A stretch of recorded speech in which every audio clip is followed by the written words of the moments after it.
passion. The pathway of the saints and sages, the road of the wise and the pure, the highway along which the Saviors have trod, and which all Saviors to come will walk. Such is the subject of this book. Such is the high and holy theme which the author briefly expounds in these pages.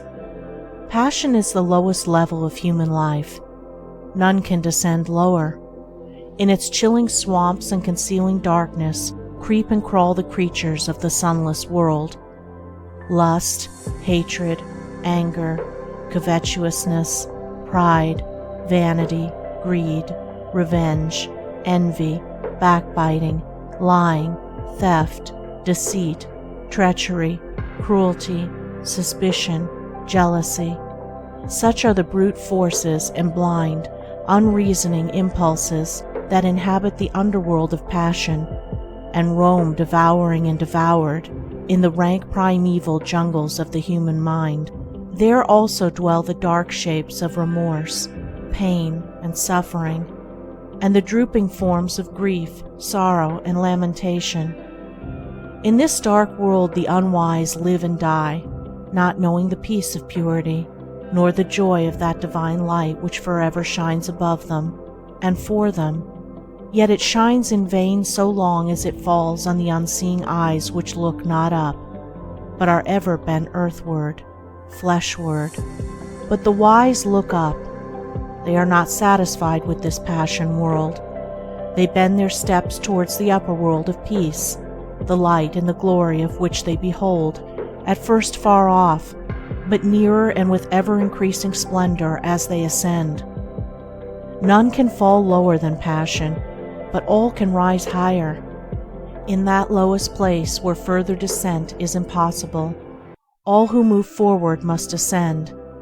The ascending pathway is always at hand, near and easily accessible. It is the way of self-conquest.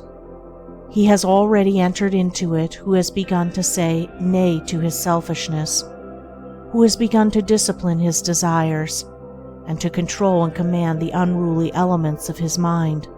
Passion is the arch-enemy of mankind, the slayer of happiness, the opposite and enemy of peace. From it proceeds all that defiles and destroys.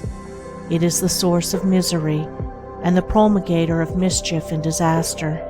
The inner world of selfishness is rooted in ignorance, ignorance of divine law, of divine goodness, ignorance of the pure way and the peaceful path. Passion is dark, and it thrives and flourishes in spiritual darkness. It cannot enter the regions of spiritual light.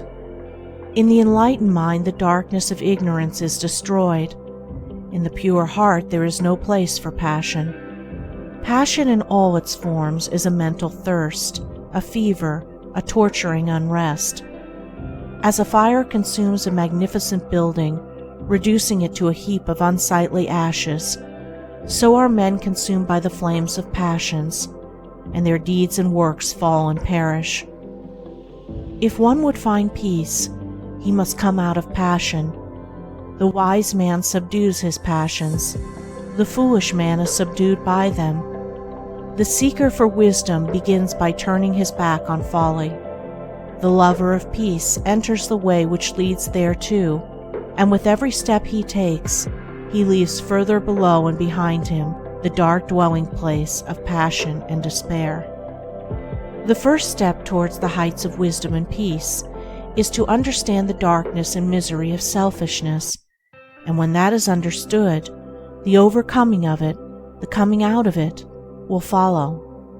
Selfishness, or passion, not only subsists in the gross forms of greed and glaringly ungoverned conditions of the mind, it informs also every hidden thought which is subtly connected with the assumption and glorification of one's self. It is most deceiving and subtle when it prompts one to dwell upon the selfishness in others, to accuse them of it, and to talk about it. The man who continually dwells upon the selfishness in others will not thus overcome his own selfishness. Not by accusing others do we come out of selfishness, but by purifying ourselves. The way from passion to peace is not by hurling painful charges against others, but by overcoming oneself. By eagerly striving to subdue the selfishness of others, we remain passion-bound. By patiently overcoming our own selfishness, we ascend to freedom. Only he who has conquered himself can subdue others, and he subdues them not by passion, but by love. The foolish man accuses others and justifies himself, but he who is becoming wise justifies others and accuses himself. The way from passion to peace is not in the outer world of people. It is in the inner world of thoughts. It does not consist in altering the deeds of others. It consists in perfecting one's own deeds. Frequently, the man of passion is most eager to put others right, but the man of wisdom puts himself right. If one is anxious to reform the world, let him begin by reforming himself. The reformation of self does not end with the elimination of the sensual elements only. That is its beginning. It ends only when every vain thought and selfish aim is overcome.